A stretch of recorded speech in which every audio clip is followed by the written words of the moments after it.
Hello friends, எல்லாருமே நல்லா இருக்கிறீங்களா? இந்த ஆயுத பூஜைக்கு பார்த்தீங்கன்னா எல்லாருக்குமே ஒரு பெரிய ஒரு டாஸ்காக இருக்கிற வேலை என்ன பார்த்தீங்கன்னா, வீட்டில் விளக்கு, நவராத்திரி விசேஷம் அதெல்லாம் நம்ம எல்லாமே பண்ணிடலாம். பட் ஆனால் அந்த ஆஃபீஸ்லேருந்து கொண்டு வராங்க பாருங்க, விளக்கெல்லாம் கரேர்னு இருக்கும்.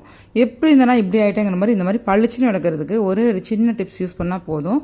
அதை திரும்பி அதை பளிச்சுன்னு ரொம்ப நாள் தக்க வைக்கிறதுக்கு அதுக்கு ஒரு டிப்ஸ் இருக்குது. வீடியோ வந்து கடைசி வரைக்கும் பாருங்கள். அதுக்கு ஃபஸ்ட்டு என்ன செய்யலாம், இந்த மாதிரி கொண்டு வந்த விளக்கெல்லாம் ஃபஸ்ட்டு ரஃபாக ஒரு கழுவிடலாம். இந்த சந்தனம் குமலாம் இருக்கும், அதெல்லாம் கழுவிட்டு இந்த எண்ணெய் பிசுக்கெல்லாம் பார்த்தீங்கன்னா அந்த எண்ணெய் எல்லாம் சுத்தமாக நம்ம ஒரு இது பிரில்ல ஏதோ ஒன்று போட்டு சும்மா ஏதோ டிடர்ஜென்ட் பவுடர் போட்டு சும்மா அந்த கறி இதெல்லாம் கழுவிடும். கறி கொண்டு எல்லாம் கறியெல்லாம் சுரண்டி எடுத்துடணும். இதெல்லாம் கறி இருந்துச்சு, இந்த எண்ணெய் பிசுக்கெல்லாம் எல்லாம் கழுவி எடுத்துடணும். அப்போ தான் நம்ம தண்ணியில் போகிறப்போ உங்களுக்கு எல்லா மற்ற விளக்கும் எண்ணெய் ஆகாமல் இருக்கும். நீங்கள் ஒரு பிளாஸ்டிக் பவுலில் எடுத்துக்கோங்க. அதில் நார்மல் தண்ணி வாட்டர் எடுத்துகிட்டு ஒரு கரண்டி அளவு லெமன் சால்ட்டு போட்டு நல்லா மிக்ஸ் பண்ணிவிட்டு நம்ம எல்லா விளக்கையும் நான் கொஞ்சம் ஒரு 2 நிமிஷம் ஊற வைக்கலாம். இது ஒரு 5 நிமிஷம் கூட ஊற வைக்கலாம், ஏன்னா ரொம்ப நாள் ஆச்சு இல்லையா.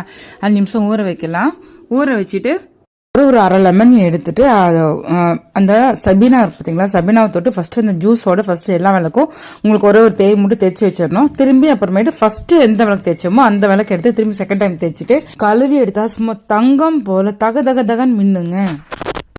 இது ஒரு டீடைல் வீடியோ சேனல் கீழே லிங்க்ல கொடுத்துருக்கேன், செக் பண்ணிக்கோங்க. அப்புறம் என்னங்க, உங்க வீட்டில் நீங்க இதே மாதிரி பளிச்சுன்னு விலைக்கு உங்க வீட்டில் ஒரு ஷபாஸ் வாங்கிக்கோங்க. அப்புறம் உங்க ஃப்ரெண்டுங்களுக்கு ஷேர் பண்ணுங்க. ஆயுத பூஜை நேரத்தில் இந்த டிப்ஸ் ரொம்ப யூஸ்ஃபுல்லா இருக்குன்னு நினைக்கிறவங்க கமெண்ட் பண்ணுங்க. எல்லோருக்கும் அட்வான்ஸ் சரஸ்வதி ஆயுத பூஜை நல்வாழ்த்துக்கள். இந்த வீடியோ பிடிச்சா லைக் பண்ணுங்க, ஷேர் பண்ணுங்க, சப்ஸ்கிரைப் பண்ணுங்க. நெக்ஸ்ட் வீடியோல பார்க்கலாம். பாய்.